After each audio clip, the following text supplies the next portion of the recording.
छोटा सा रेस्टोरेंट। यहाँ पे प्रॉन्स और नूडल्स को पकाकर एक आदमी टेस्टी डिश बना रहा होता है। यही है दोस्तों अपना हीरो शान। वैसे ये कोई नॉर्मल रेस्टोरेंट नहीं है बल्कि एक मिडनाइट रेस्टोरेंट है, यानी रात के 12 बजे से लेकर सुबह के 7 बजे तक खुला रहता है। इसके कई रेगुलर कस्टमर्स हैं और वो रोज अपने फेवरेट डिशेस खाने यहाँ पर आते हैं। जो दिन में काम करते हैं रात को यहाँ पर आकर डिनर करके फिर घर जाते हैं। इसके अलावा नाइट शिफ्ट करने वाले या फिर रात भर सिटी में घूम फिर कर घर जाने वाले लोग, मतलब इस तरह के इनके कई कस्टमर्स हैं। उन रेगुलर कस्टमर्स में से एक है बुजुर्ग जिनका नाम है योयो। उनके पास बैठा है एक पुलिस ऑफिसर, नाम है पॉल। ये दोनों काम के बाद यहाँ पर आकर ड्रिंक करते हुए मस्त खाते हैं और थोड़ी देर गप्पे लड़ाकर ही घर जाते हैं, वरना इनको नींद नहीं आती है। इस तरह का इनका रूटीन है। अब ऐसे में एक रात यहाँ पर 3 फ्रेंड्स आते हैं, 2 लड़कियां और एक लड़का।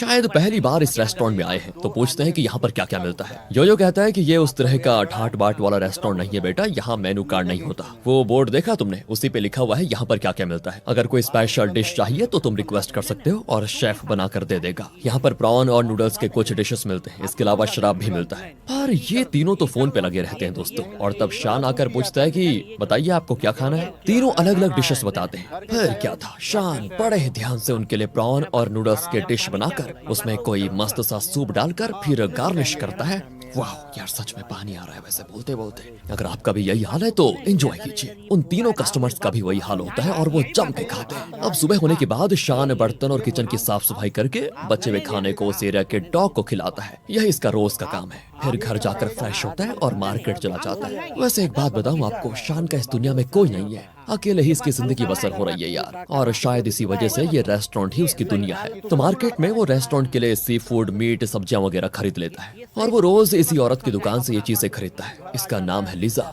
जैसे शान के रेस्टोरेंट के कई रेगुलर कस्टमर्स हैं, उसी तरह कई साल से शान लिजा का रेगुलर कस्टमर है और इतने सालों से दोनों में काफी अच्छी दोस्ती भी हो गई है। फिर घर जाकर वो थोड़ा आराम करता है, उसके बाद वो अपने रेस्टोरेंट चला जाता है। उस रात भी वो तीनों फ्रेंड्स आते हैं और आपस में बात कर रहे होते हैं कि कल रात का जो डिश खाया था ना, कसम से उसका टेस्ट जीभ से निकल नहीं रहा, चिपक गया है बिल्कुल। मैं तो बस इंतजार कर रही थी कि कब काम खत्म हो जाए और कब यहाँ पर आकर टेस्टी खाना खाएंगे। एज यूजुअल दोस्तों, योयो और पॉल भी शराब पीकर खाना खा रहे होते हैं और तब लिजा आती है। तो शान पूछता है कि तुम्हारा फेवरेट डिश बनाऊं क्या? पर वो कहती है कि क्या यार, ऐसा भी कोई दिन है क्या जब मैंने ड्रिंक से पहले खाना खाया हो? पहले शराब फिर खाना, यार तुम्हें पता तो है। और दोस्तों, इस लिजा को अंधाधुंध पीने की आदत है, वो खूब पीती है। वैसे इस रेस्टोरेंट की एक और खासियत है ये कि यहाँ पे जो भी कस्टमर्स आते हैं ना, वो खाना खाते हुए अपने सुख दुख की कहानियां भी शेयर करते हैं। ऐसा मूड बन जाता है इस मिडनाइट डिनर में, बताओ। यहाँ पर बैठे सारे कस्टमर्स एक दूसरे के लिए वैसे अजनबी हैं, लेकिन आपस में ऐसे घुल मिलकर बातें कर रहे होते हैं जैसे कि कई अरसों से दोस्त हो। मतलब यहाँ का माहौल ही ऐसा हो जाता है कि सभी को किसी न किसी तरह से अपनापन महसूस होता है। इतने में वहाँ पर लिजा का बेटा आ जाता है जिसका नाम है युआन, और ये एक बॉक्सर है। उसका काम है शराब के नशे में धुत बैठी अपनी माँ को सेफली घर लेकर जाना। रोज वो जल्दी आ जाता है ताकि लिजा को ज्यादा पीने से रोक पाए, पर आज उसको देर हो गई थी तो यहाँ लिजा का पी पी कर बुरा हाल हो गया था। वो लिजा को खूब डांटता भी है, लेकिन तभी लिजा का ऑर्डर किया हुआ ओयस्टर डिश पक रहा होता है जिसकी खुशबू किचन से हवा में बहकर सीधे डाइनिंग एरिया में पहुंच जाती है। युआन कहता है कि वाह, लगता है आज ओयस्टर फ्राई बन रहा है। अपने शेफ के हाथ में सच में जादू है यार, जादू। इसी बीच शान को ओयस्टर डिश बनाते हुए दिखाते हैं। वो उसमें कई इंग्रेडिएंट्स डालता है और उसका रंग रूप देखकर मुझे तो दोस्तों सच बताऊं तो बहुत बढ़िया लग रहा है। उसकी सुगंध ऐसी होती है कि युआन के तो लार टपक कर आ जाती है बाहर। शान कहता है मुझे मालूम है तुम यहाँ अपनी माँ को लेने नहीं, ओयस्टर फ्राई खाने आते हो, है ना? चलो फिर बैठ जाओ, मैं अभी लेकर आता हूँ। ये कहकर शान बड़े प्यार से उसके लिए ओयस्टर फ्राई लेकर आ जाता है। तो पेट भर ओयस्टर फ्राई खाने के बाद युआन अपनी माँ को उठाकर लेकर जाता है, क्योंकि अब तक दोस्तों वो नशे में फ्लैट हो चुकी थी। यहाँ आने वाले हर कस्टमर के पीछे कोई ना कोई कहानी है, चाहे वो खुशियों से भरी हो या फिर दुख भरी कहानी हो। इस रेस्टोरेंट में आकर हर कोई अपनी कहानी शेयर किए बिना रह नहीं पाता। यही खासियत है इस रेस्टोरेंट की। वैसे मैं ये आपको पहले बता चुका हूँ, कोई बात नहीं। तो इस वजह से शान भी उन सभी के दुख जानता है। वैसे अगली रात युआन अपने दोस्त के साथ रेस्टोरेंट में बैठकर आराम से खा रहा होता है। युआन किसी भी तरह एक बहुत बड़ा बॉक्सर बनना चाहता है, उसका सपना है। उसकी माँ की कमाई से ही उसका खर्चा चलता है, क्योंकि उसके पापा नहीं है ना। असल में उसका बॉक्सिंग हेलमेट डैमेज हो चुका है, लेकिन नया खरीदने तक के पैसे नहीं है उसके पास। वो बता रहा होता है कि मैंने माँ से बात कर लिया, वो जल्द ही मुझको नया हेलमेट दिलाएंगी। वैसे तब दोस्तों योयो उस हेलमेट को लेकर कहता है ये छोटा डैमेज है बेटा, मैं कल इसको ठीक करके ले आऊंगा, तुम्हें नया खरीदने की जरूरत नहीं पड़ेगी। अब अगले दिन जब शान रेस्टोरेंट की ओर आ रहा होता है तो सामने एक औरत अपनी बेटी को व्हील चेयर पर बैठा कर ला रही होती है। ये भी इस रेस्टोरेंट की रेगुलर कस्टमर है। तो चुटकी पूछती है, अंकल आप आजकल स्वीट लोटस डिश क्यों नहीं बनाते हो? वो मेरा फेवरेट है, पता है आपको? शान कहता है सॉरी बेटा, आजकल लोटस रूट फ्रेश नहीं मिल रहा ना, इसीलिए मैंने उसको बनाना बंद कर दिया है। वो कहती है मेरे लिए एक बार बनाइए ना। तो शान भी कहता है कि ठीक है बेटा, आज तुम्हारे लिए मैं फ्रेश लोटस रूट लाकर तुम्हारा फेवरेट स्वीट लोटस डिश जरूर बनाऊंगा, ओके। फिर ईशान मार्केट जाकर लोटस रूट खरीदता है दोस्तों, और फिर किचन में आकर उसे अच्छे से कट करने लग जाता है। तभी योयो आकर युआन का डैमेज हेलमेट दे जाता है और कहता है कि अगर युआन आए तो उसको ये दे देना, मैंने इसको ठीक कर दिया है। फिर चुटकी और उसकी माँ आती है जिसका नाम है निया। शान स्वीट लोटस बना कर देता है जो दिखने में कैंडी जैसा लगता है। उसे चखकर तो चुटकी कहती है, सुपर बना है अंकल, मेरे पापा के बाद अगर कोई इस डिश को इतना टेस्टी बना पाया हो तो वो आप हो। शान कहता है, अच्छा क्या तुम्हारे पापा भी कुकिंग करते थे? हाँ, पर क्या करूं, अब वो हमें छोड़कर चले गए हैं। असल में दोस्तों चुटकी के पापा चल बसे हैं। उसकी माँ निया एक नर्स है और वो चुटकी का पूरा ख्याल रखती है। तो जब युआन आता है तो शान कहता है कि ये लो तुम्हारा हेलमेट, वो योयो देकर गए थे। अब वो भी उसको पहनकर देखता है तो चुटकी पूछती है, ये किस टाइप का हेलमेट है? वो कहता है, बॉक्सिंग हेलमेट है ये, लेकिन आपके मुंह पे ये जगह जगह सूजन क्यों है? लगता है अच्छी मार पड़ी है आपको। इस तरह दोस्तों चुटकी युआन का जरा मजाक भी उड़ाती है। अब बच्ची को देखकर युआन को हंसी आ जाती है और वो उसके साथ खेलने में लग जाता है। फिर वो चुटकी को उसके व्हील चेयर पर बैठाता है और माँ बेटी वहाँ से निकल जाती है। उनके जाने के बाद वो शान से पूछता है कि ये चुटकी को वैसे हुआ क्या है, वो चल क्यों नहीं सकती? शान उसे बताता है कि क्या है ना, किसी बीमारी की वजह से वो चुटकी चल नहीं पाती और उसकी माँ एक नर्स है जो काम भी करती है और अपनी बेटी की देखभाल भी। ये कोई कम बात नहीं है। यहाँ पर दोस्तों युआन को चुटकी के लिए सहानुभूति होती है क्योंकि उसके खुद के पापा जिंदा नहीं है, इसीलिए। इतना ही नहीं, वो निया को पसंद भी करने लगा है। तो इसी बीच उसको पता चलता है कि उसकी माँ लिजा हॉस्पिटल में है। वो तुरंत वहाँ जाता है तो पता चलता है कि लिजा मार्केट में फिसल कर गिर गई थी। युआन उस पर चिल्लाता है कि माँ दिन में भी शराब पीने लगी हो क्या? अब जरूर तुम नशे में लड़खड़ा कर कहीं पर गिर गई होगी।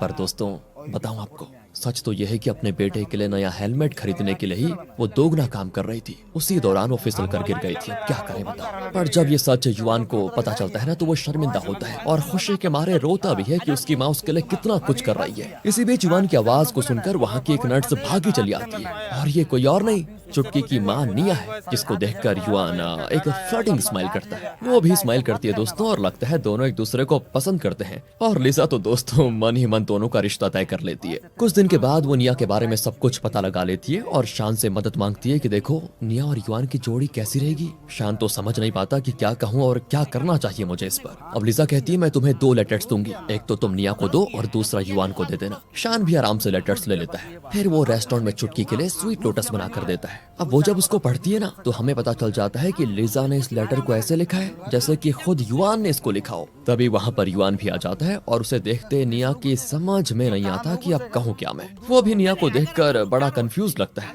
अब जैसी चुटकी स्वीट लोटस खा लेती है ना तो युआन उसे उठाकर व्हील चेयर पर बैठाता है और तब भी दोस्तों इनकी नजरें मिलती हैं दोबारा और लगता है प्यार की चिंगारी जल रही है इनके बीच। उनके जाने के बाद भी ना युआन तो जैसे किसी दूसरी दुनिया में चला गया था। वो दरवाजे कोई देख रहा था। फिर शान उसे बुलाकर वो लेटर देता है जो उसकी माँ ने उसको देने को कहा था और कहता है कि ये लेटर निया ने तुम्हारे लिए दिया है। झूठ बोला इसने। तो उसके अंदर किसी कॉन्सर्ट के 2 टिकट्स होते हैं और एक लेटर भी होता है जो लिजा ने लिखा था, लेकिन ऐसा लिखा है कि ये लगे वो निया ने लिखा है। बस दोस्तों फिर क्या था, प्यार की रेल पटरी पर चल पड़ती है और दोनों उस कॉन्सर्ट के लिए जाते हैं। पर युआन ठहरा बॉक्सर, वो कॉन्सर्ट में खराटे भरने लग जाता है। कॉन्सर्ट के बाद निया पूछती है, तुमने खुद कॉन्सर्ट के टिकट्स बुक किए और मुझे भी बुलाया? मैंने सोचा तुम्हें कॉन्सर्ट पसंद होगा पर तुम तो सो गई, ये क्या है? युआन एकदम शॉक होकर पूछता है, क्या मैंने आपको बुलाया? आपने खुद मेरे लिए एक लेटर और कॉन्सर्ट के 2 टिकट्स दिए थे और मुझे इनवाइट भी किया था। इस पर निया कहती है, तुमने खुद व्हाट्सएप पर मुझे मैसेज किया था कि तुम्हें कॉन्सर्ट्स बहुत पसंद है। और दोस्तों ये बातें सुनकर युआन को चक्कर आने लग जाते हैं क्योंकि उसने कभी निया को कोई मैसेज किया ही नहीं।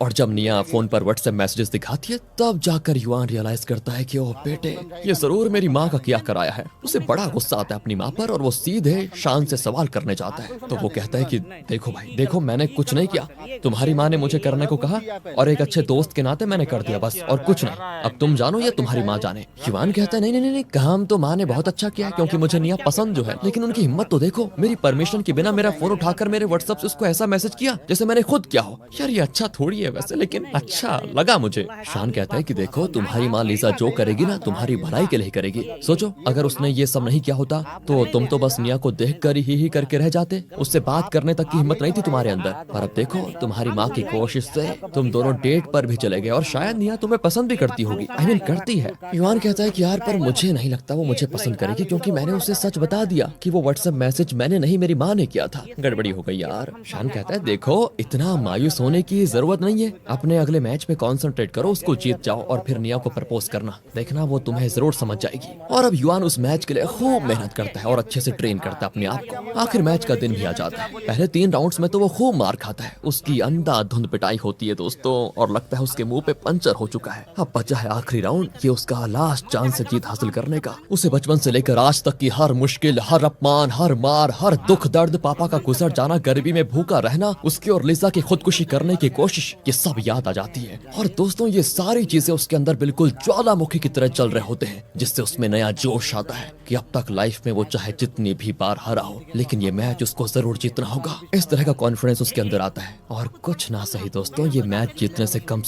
उसे निया को प्रपोज करने का कॉन्फिडेंस तो जरूर आएगा। यही सोचकर वो पूरे जोश के साथ आखिरी राउंड में अपने अपोनेंट को 4 पंच करता है, और आखिरी पंच में वो फ्लैट, और इस तरह युआन जीत जाता है मैच। बहुत ही टफ मैच था वैसे, लेकिन युआन उसको जीत गया। उसके सारे फ्रेंड्स उसे कंधों पे उठाकर सेलिब्रेट करने में लगे होते हैं, क्योंकि अब युआन एक चैंपियन बन चुका है। फिर वो निया को प्रपोज करता है बड़े ही रोमांटिक स्टाइल में, और वो मान जाती है दोस्तों, क्योंकि वो भी बेइंतहा प्यार करती है युआन से। तो इस तरह दोनों एक हो जाते हैं। ओके, अब एक रात मिडनाइट डिनर में एक लड़की आती है जो एक एड एजेंसी में काम करती है। सेम डेली की तरह किचन में कोई डिश बन रहा होता है, लेकिन महज उसकी खुशबू से वो जान लेती है कि उस डिश में कौन कौन से इंग्रेडिएंट्स मिलाए जा रहे हैं और कितनी मात्रा में वो भी। अब शान तो दंग रह जाता है कि बताओ यार कैसा टैलेंट है इस लड़की के पास। और जैसा कि दोस्तों शान के रेस्टोरेंट की खासियत है कि अगर एक बार जो मिडनाइट डिनर में खा लेता है ना, वो बार बार यहाँ पर खाने को जरूर आता है। और ये लड़की भी अब इस रेस्टोरेंट की रेगुलर कस्टमर बन जाती है। इसका नाम मैं आपको बताता हूँ, मैरी। तो अब देखो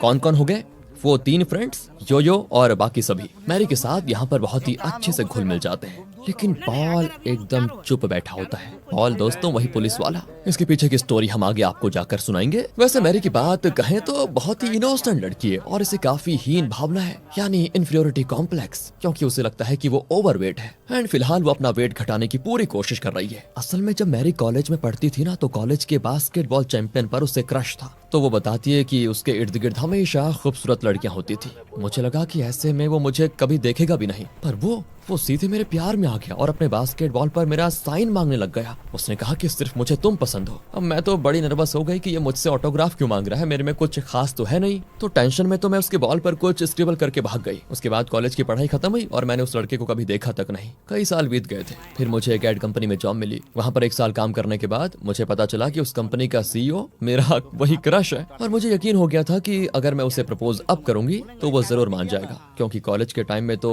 वो मुझे पसंद करता ही था। पर उसके सामने जाने से पहले मैं जरा अपना वेट थोड़ा कम करना चाहती हूँ, इसीलिए काफी वर्कआउट भी कर रही हूँ। लेकिन फिर भी मुझे काफी अजीब फील हो रहा है, क्योंकि जब उसने कॉलेज में मुझे प्रपोज किया था तब पता नहीं उसकी मेंटालिटी क्या थी, और अब उसके भरोसे मैं उसे अब प्रपोज करूंगी तो शायद गलत हो सकता है। क्या पता वो किसी और को पसंद करता हो। वो ठहरा है कंपनी का CEO और मैं ठहरी एक मामूली सी स्टाफ। एंड दोस्तों तब वो 3 फ्रेंड्स उसे काफी मोटिवेट करते हैं कि अरे तुझसे फिक्र ना करो जी, हम है ना, हम भी तुम्हारे साथ जिम ज्वाइन करेंगे और सब मिलकर वर्कआउट करेंगे, देखना तुम, इससे तुम्हारी हिम्मत भी बनेगी और कुछ दिनों में तुम काफी स्लिम भी हो जाओगी। इस तरह सभी मिलकर 1 महीना वर्कआउट करते हैं, लेकिन बात नहीं बनती। मैरी तो वैसी की वैसी रहती है दोस्तों, लेकिन फिर भी उसमें नई हिम्मत आ गई थी और वो अपने क्रश से प्रपोज करने चली जाती है। वो कंपनी का CEO होने के बावजूद बड़ी सादगी से पेश आता है और मैरी के साथ बड़ी इज्जत से बात करता है। वो कहता है कि कॉलेज के दिनों में सब कहते थे कि मेरे आगे पीछे कई खूबसूरत लड़कियां घूमती थी, पर पता है मुझे सिर्फ तुम पसंद थी, क्योंकि तुम बहुत ही इनोसेंट थी और शायद अभी भी उतनी ही इनोसेंट हो। इसीलिए उस दिन मैंने अपने बास्केटबॉल पर तुम्हारा साइन मांगा था। एक बात बताओ, इतने साल बाद भी तुम्हारा साइन किया हुआ वो बास्केटबॉल मेरे पास ही है। कहकर वो मैरी को एक फोटो दिखाता है और दोस्तों यहाँ पता चलता है कि उसकी शादी हो चुकी है और ये लड़की उसकी वाइफ है। ये जानकर मैरी मायूस हो जाती है, क्योंकि उसे पूरा यकीन था कि इतने साल के बाद भी वो मेरा इंतजार कर रहा होगा, लेकिन नहीं, उसने शादी कर ली। पर अब सच जानकर मैरी उसे अपने दिल की बात नहीं बताती, बहुत ही नॉर्मली बात करने लग जाती है। वो कहता है कि हमारी क्लास की सारी लड़कियां मुझे देखती थी, लेकिन मुझे सिर्फ तुम पसंद थी और मैं हमेशा तुम्ही को देखता था, पता है। ये सुनकर मैरी खुशी से फूल ही नहीं समाती, क्योंकि उसे हमेशा से लगता था कि वो ओवरवेट है और उसे कोई पसंद नहीं करता। तो ऐसे में जब कोई ऐसा कुछ कहे तो जी तो खुश हो ही जाएगा। सोचिए मैरी को कितनी खुशी हुई होगी। अब उसमें कॉन्फिडेंस आ जाता है कि मैं जैसे भी हूँ वही मेरी असली खूबसूरती है। मैं बेकार में स्लिम होने की कोशिश कर रही थी यार। अगर कोई मुझसे सच्चा प्यार करता है तो वो मुझे वैसे ही अपनाएगा जैसे कि मैं हूँ। तो वो रेस्टोरेंट में आकर सभी को ये बात बताती है। तो वो पूछते हैं क्या तुम्हें सच में अफसोस नहीं है कि उसकी शादी हो गई। मैरी कहती नहीं, मुझे जरा भी अफसोस नहीं नहीं है। कई लोग मेरे ओवरवेट की वजह से मुझे बॉडी शेमिंग करते थे, लेकिन क्लास का सबसे हैंडसम लड़का वो अपने मुंह से कह रहा है कि उसे सिर्फ मैं और मैं पसंद थी। इससे ज्यादा खुशी की बात मेरे लिए और क्या हो सकती है बताओ। अब अगले सीन में दिखाते हैं कि कुछ दिन के बाद पॉल शान से कहता है कि तुम जो बचा कुचा खाना सड़क के डॉग को देते हो ना, वो चाइना के हेल्थ रेगुलेशंस के खिलाफ है, इसके लिए तुम्हें अरेस्ट भी किया जा सकता है। पर शान कहता है कि किसने कहा वो सड़क का डॉग है, मैं तो उसे पाल रहा हूँ। और इस पर पॉल गुस्से में चला जाता है। असल में पॉल शान का छोटा भाई है, मतलब सगा भाई नहीं है, बल्कि शान के पेरेंट्स ने पॉल को बचपन में गोद लिया था। कई साल पहले शान और पॉल मिलिट्री में थे। उनकी माँ अपने हाथों से इन दोनों के लिए एक तरह का बन बना कर देती थी और शान से कहती थी कि तुम्हें अपने छोटे भाई का ख्याल रखना है बेटा। और जब भी कोई युद्ध होता था ना, तो शान अपने से ज्यादा अपने छोटे भाई पॉल का ख्याल रखता था। एक दिन लड़ाई के दौरान पॉल ने गलती से शान पर एक हथियार से हमला कर दिया था। उसी का निशान आज तक शान के चेहरे पे बना हुआ है दोस्तों। उस युद्ध में कई सोल्जर्स मारे गए थे, जिसके बाद दोनों भाइयों ने मिलिट्री छोड़ दी और अपना गांव छोड़कर इस शहर में आ गए। पॉल ने फिर पुलिस डिपार्टमेंट ज्वाइन कर लिया और शान ने रेस्टोरेंट चालू कर लिया, क्योंकि उसने अपनी माँ से कुकिंग की कला सीखी हुई थी। ये सारी बातें वैसे शान के वॉइस ओवर में हमें सुनाई जाती हैं। कुछ दिन बीत जाते हैं और अब जाड़े का मौसम शुरू हो जाता है। शान अपने रेस्टोरेंट के पास होता है और तब एक लड़की की आवाज उसे आती है कि अंकल, आज रेस्टोरेंट खुला है क्या, कोई डिश मिलेगा क्या। शान चिल्लाता है कि हाँ हाँ जरूर मिलेगा, तुम आ जाओ। वो बेचारी लड़की ठंड के मारे कांपती हुई आती है। शान कहता है कि इस खराब मौसम में तुम इतने आराम से चली आ रही हो, लो ये गर्मा गर्म सूप पी लो। कहकर वो उसको बढ़िया सा सूप बना कर देता है और पूछता है कि अब बताओ तुम क्या खाओगी। वो कहती है कि मुझे वॉन्टन खाना है, ये दोस्तों चाइनीज डिश है। शान कहता है कि हाँ जरूर मिल जाएगा यहाँ पर, लेकिन थोड़ा टाइम लगेगा उसमें। कहकर वो उसका फेवरेट डिश बनाने में लगा होता है। पहले तो वो आटा गूंद लेता है, फिर साग को उबाल कर उसे अच्छे से कट करता है, फिर मांस के साथ उसे ये मिक्स करता है, फिर मस्त आटे की रोटी बनाता है और उसके अंदर साग और मांस का मिक्सचर स्टफ करके उसे बढ़िया तरीके से पकाता है। तो अब बनकर तैयार हो चुका है उस लड़की का फेवरेट वॉन्टन डिश। उस लड़की के साथ शान भी बैठकर उसे खाने लग जाता है। असल में रेस्टोरेंट बंद हो चुका था, लेकिन फिर भी दोस्तों इस लड़की की भूख मिटाने के लिए शान ने उसको ये डिश बना कर दिया था और उसके साथ बैठकर उसने सुबह का नाश्ता भी कर लिया था। वो अपने किसी कस्टमर्स को निराश नहीं करना चाहता, ये उसकी खासियत है। तो वो लड़की कहती है, अंकल इस डिश में ना बिल्कुल मेरी माँ के हाथ का जादू है। अच्छा, फिर तो तुम्हारी माँ शंघाई में रही होगी, क्योंकि ये डिश वहीं पर बनता है। तो तब वो लड़की बताती है कि हाँ, मेरे पेरेंट्स शंघाई में ही रहते थे, लेकिन कुछ साल बाद वो कनाडा चले गए। फिलहाल दोनों जिंदा नहीं है, पर मैं यहाँ इसीलिए आई हूँ क्योंकि मैं एक सिंगर बनना चाहती हूँ। फिलहाल तो मेरे पास इस डिश के लिए भी देने को पैसे नहीं है, बहुत दूर से चली आ रही हूँ, बड़ी भूख लगी थी, इसीलिए मैंने शुरू में नहीं बताया कि मेरे पास पैसे नहीं है, प्लीज मुझे माफ कर दीजिए। अरे शान कहता है, इसमें माफी मांगने की तो बात ही नहीं है। असल में रेस्टोरेंट कब का बंद हो चुका था, मैं तो अपने नाश्ते के लिए डिश बना रहा था और उसमें से थोड़ा तुम्हारे साथ शेयर कर लिया, इसमें मेरा क्या जाता है। वो भी कहती है, थैंक यू अंकल, तो क्या आइंदा से मैं रेस्टोरेंट बंद होने के बाद आपके साथ नाश्ता करने आ सकती हूँ। हो, शान को उसकी मासूमियत बहा जाती है। वो कहता है, हाँ जब भी खाने का तुम्हारा मन करे तुम आ जाना। आखिर में दोस्तों वो उस लड़की को चाय भी बना कर देता है। शान दिखने में भले ही सख्त लगता है, लेकिन दिल से वो एक छोटा बच्चा है, मतलब बहुत नरम दिल, किसी का भी दर्द उससे सहा नहीं जाता। कुछ दिन के बाद वो लड़की वापस शान के रेस्टोरेंट में आती है और बताती है, अंकल मुझे ना एक पार्ट टाइम जॉब मिली है और आज मुझे तनख्वाह भी मिली है, इसलिए आज देखो मैं जमकर खाने आई हूँ, पर पार्ट टाइम जॉब के साथ मैं अपना सिंगिंग भी प्रैक्टिस कर रही हूँ। शान कहता है, मैंने तुमसे पैसे कम मांगे, तुम ये बताओ तुम्हारे पास पैसे हो या ना हो, तुम जब चाहो यहाँ पर आकर खा सकती हो। ठीक है अंकल, मुझे वही वॉन्टन डिश चाहिए। तो शान भी वो डिश बनाने के लिए किचन में चला जाता है और इसी बीच वो अपना गिटार उठाकर उसको बजाने लगती है और एक गाना गाती है। तब वहाँ पर बैठे एक आदमी को दिखाते हैं जो नशे में धुत है दोस्तों। असल में ये एक फेमस म्यूजिक कंपोजर है, लेकिन किसी वजह से उसे शराब की लत लग गई है। अब उस लड़की की आवाज जैसे उसके कानों में पड़ती है तो वो कैलेंडर का पन्ना फाड़कर उसमें उसके म्यूजिक नोट्स लिखने लग जाता है। फिर क्या था, उसी के जरिए इस लड़की को सिंगिंग का एक बहुत बड़ा मौका मिलता है। उसके म्यूजिक कंपोजिशन को वो लड़की बखूबी गाती है और जल्द ही फेमस भी हो जाती है दोस्तों। यही नहीं, कहानी में ट्विस्ट तो नहीं लेकिन अलग मोड़। इस दौरान उनके बीच प्यार भी हो जाता है, सब बढ़िया चल रहा होता है, लेकिन तब पता चलता है कि उस लड़की को ब्रेन ट्यूमर है और वो कुछ ही दिनों की मेहमान है। बेचारी ने सोचा भी नहीं था कि सिंगर बनने का सपना रातों रात इस तरह पूरा होगा और इतनी जल्दी उसकी खुशी खत्म भी हो जाएगी। लेकिन जब तक वो जिंदा है तब तक वो रोज शान के रेस्टोरेंट में आकर अपना फेवरेट वॉन्टन डिश खाती है। वो शान को बताती है कि जब मैं इस शहर में आई तो मेरी समझ में नहीं आया कि मैं यहाँ सरवाइव भी कर पाऊंगी या नहीं, पर आपके रेस्टोरेंट में आकर मुझे न सिर्फ खाना मिला बल्कि हिम्मत भी मिली और सिंगर बनने का इतना अच्छा मौका भी मिला।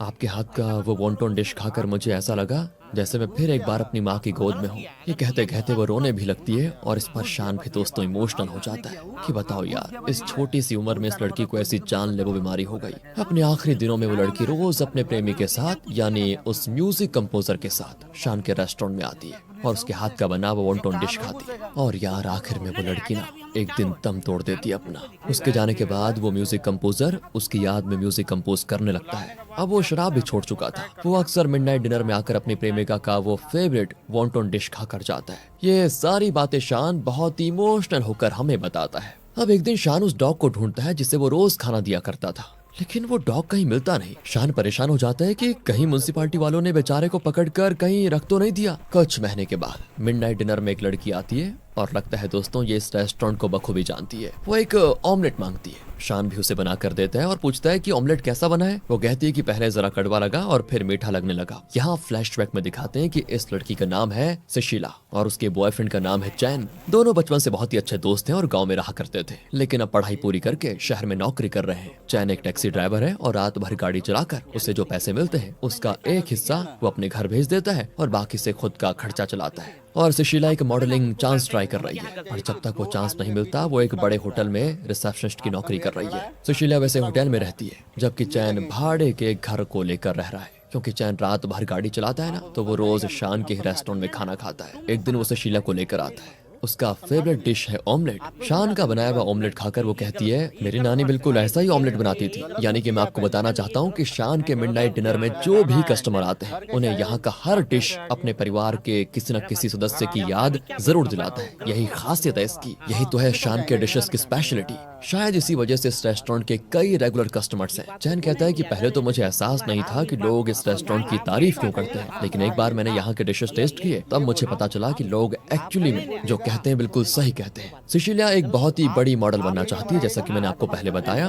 और वो रिसेप्शनिस्ट की नौकरी के साथ साथ इंग्लिश भी सीख रही है। वीकेंड में सुशीला और चैंग आउटिंग के लिए निकल जाते हैं और अपने फ्यूचर के बारे में वहाँ मौज मस्ती करते हुए डिस्कस करते हैं। दरअसल यहाँ ना चैन को थोड़ी एक प्रॉब्लम है। एक्चुअली वो सुशीला का मॉडल बनना पसंद नहीं करता। वो तो कहता है कि तुम कोई और नौकरी ढूंढ लो ना, फिर हम शादी कर लेंगे आराम से। लेकिन सुशीला का सपना है कि वो मॉडल जरूर बनेगी। एक दिन दोस्तों चैन की गाड़ी में एक पैसेंजर आता है जो दिखने में बड़ा बिजनेसमैन लगता है, लेकिन आईने से वो सुशीला को घूर भी रहा होता है। अब चैन को उसकी नजर गलत लगती है, लेकिन हमें ऐसा कुछ नहीं लगता। सुशीला तो आराम से बैठकर मॉडलिंग से रिलेटेड कुछ पढ़ रही होती है। ये देखकर वो पैसेंजर सुशीला को अपना कार्ड देता है और कहता है कि मेरे ऑफिस में मॉडल्स की ऑडिशन चल रही है, तुम चाहो तो आ सकती हो। लेकिन चैन को उसकी हर बात गलत लगती है और वो जल्दी से उस पैसेंजर के ड्रॉप पॉइंट पर पहुंचा देता है उसे। उसके उतरने के तुरंत बाद ही वो बड़ी तेजी से गाड़ी लेकर वहां से निकल जाता है। सुशीला उसको डांटती है कि तुम्हें हो क्या गया है, वो आदमी मुझे मॉडलिंग का मौका देने वाला था। चैन कहता है देखो मुझे वो आदमी एकदम गलत लगा, उसको देखकर लगता नहीं कि वो ऑडिशन करवा रहा है, एकदम फ्रॉड लगता है वो। कहकर वो उस पैसेंजर का दिया हुआ कार्ड मांगता है, लेकिन सुशीला देती नहीं। चैन कहता है पहले एक बात अपने दिमाग में बैठा लो सुशीला, इस शहर में फेमस बनना इतना आसान नहीं है जितना तुम सोच रही हो।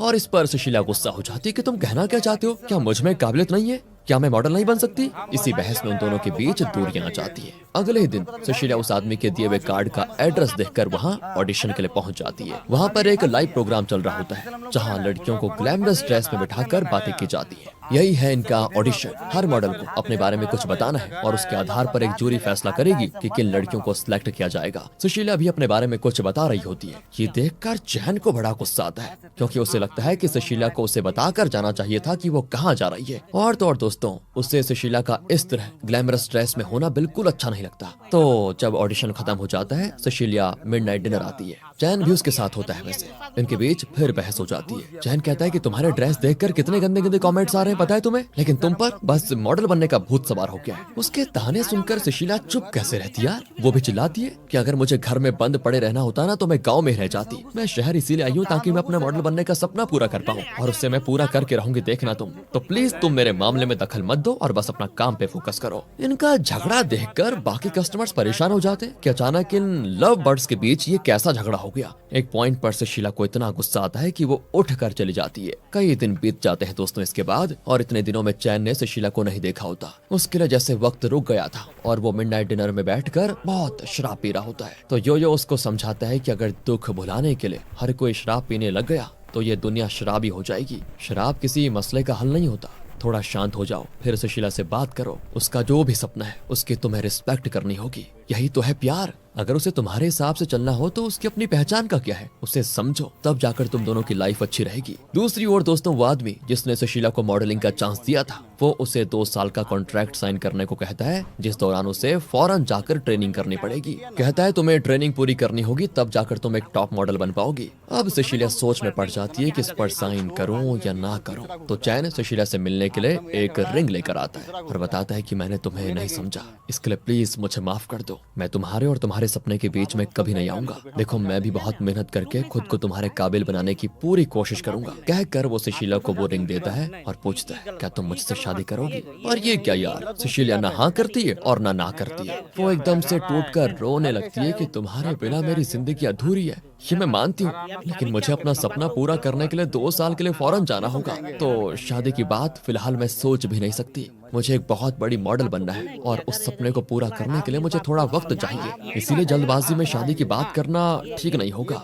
2 साल के बाद फिर हम मिलेंगे और तब अगर तुम्हारे लिए मेरे दिल में और मेरे लिए तुम्हारे दिल में वही पुराना वाला प्यार रहा तो जरूर शादी करेंगे। ये कहकर वो दिल पर पत्थर रखकर वहाँ से चली जाती है। चैन टूट जाता है, लेकिन वो सुशीला को रोक कर कहता है कि ठीक है, मैं तुम्हारे आने का इंतजार जरूर करूंगा। तुम अपनी ट्रेनिंग पूरी करके वापस आ जाना। मुझे यकीन है कि तुम्हारा प्यार तब तक भी जिंदा रहेगा। यहाँ फ्लैशबैक होता है खत्म और 2 साल के बाद दिखाते हैं कि सुशीला वापस आ गई है। असल में उसकी ट्रेनिंग पूरी हो चुकी है और एक फोटो शूट भी हुआ है। लेकिन फोटो शूट के दौरान सुशीला को काफी डांट पड़ी थी क्योंकि वो ठीक से पोज नहीं कर पा रही थी। इसी वजह से वो उदास है और मिडनाइट डिनर में आकर शान का बनाया हुआ ऑमलेट खा रही है। तो शान पूछता है कि ऑमलेट कैसा है? वो कहती है शुरू में थोड़ा कड़वा था लेकिन फिर मीठा लग रहा है। शान कहता है कि सेम, यही तो लाइफ है। जब हम अपने सपनों को पूरा करने की कोशिश करते हैं तो शुरू में मुश्किलें आती हैं, सब कुछ कड़वा लगता है, पर हमें गिव अप नहीं करना बल्कि लगातार कोशिश करनी है। तभी जाकर सपना पूरा होता है और लाइफ बिल्कुल मीठी हो जाती है। तुम अपनी कोशिश और अपना कॉन्फिडेंस कभी मत छोड़ना, आखिर तक डटे रहना।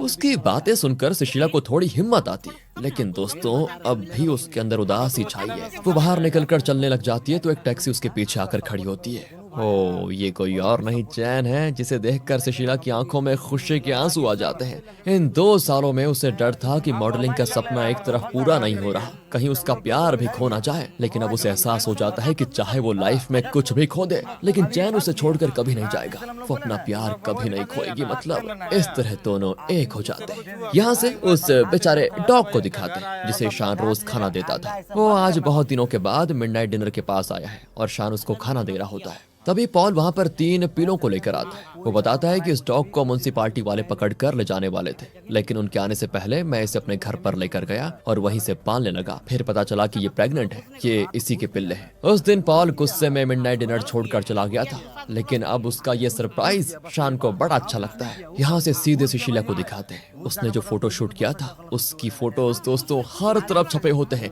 हर मैगजीन्स पर उसकी फोटोज होती हैं। सुशीला चौंक जाती क्योंकि उसे तो ये लगा था कि इस फोटो शूट में कभी वो सिलेक्ट होगी नहीं, और तब रिवील होता है कि असल में सुशीला की फोटोज क्लिक की थी मैरी ने। वो सुशीला को जानती तक नहीं थी और ना ही सुशीला मैरी को जानती थी। लेकिन वही वाली बात है, शान के मिडनाइट डिनर में आने वाले वो 3 फ्रेंड्स वो बखूबी जानते थे, क्योंकि उन्होंने ही मैरी से रिक्वेस्ट किया था कि तुम्हारी एड कंपनी में सुशीला नाम की एक मॉडल का फोटो शूट हुआ था, तो तुम प्लीज अपना रिकमेंडेशन यूज करके उसके फोटोज को मैगजीन में छपवा दो। सुशीला के लिए दोस्तों का प्यार देखकर मैरी ने डिसाइड किया था कि वो सुशीला को एक फेमस मॉडल बनाने में जरूर मदद करेगी। दूसरी ओर युआन को दिखाते हैं जो एक और बॉक्सिंग में बिजी है, तो दूसरी ओर माँ की मदद भी करता है। बेटा काम कर रहा है तो माँ का आराम करना तो बनता ही है ना? इसलिए लिसा आराम से बैठकर गाने सुन रही होती है। इस तरह मिडनाइट डिनर में आने वाले उन 3 फ्रेंड्स ने, जिनके बारे में ज्यादा कुछ नहीं बताया गया, उन्होंने महज इस रेस्टोरेंट के कस्टमर्स होने के नाते यहाँ आने वाले दूसरे कस्टमर्स की बहुत ही अच्छी तरह मदद की। और यो उसके बारे में भी कुछ बताया नहीं गया था, लेकिन हाँ उसके बारे में एक खास इन्फॉर्मेशन पता चली है कि उसके और युआन की माँ लिसा के बीच एक लव स्टोरी पनप रही है। दोनों एक दूसरे को देखने के लिए ही शान के मिडनाइट डिनर में आते भी थे। दोनों एकदम छुपे रुस्तम निकले। वैसे यो का इस दुनिया में कोई नहीं है, वो सिंगल है और एकदम रेडी टू मिंगल है, इसलिए वो लिसा के साथ मस्त मिंगल हो गया था। आखिर में सभी मिलकर मिडनाइट डिनर में बैठकर अपना लेट नाइट डिनर एंजॉय करने लगे होते हैं। और तब शान के वॉइस ओवर में बताया जाता है कि इस बड़े शहर के कोने में है मेरा छोटा सा रेस्टोरेंट मिडनाइट डिनर। यहाँ आने वाले हर कस्टमर के पीछे एक स्टोरी है। अगर लाइफ को लेकर आपके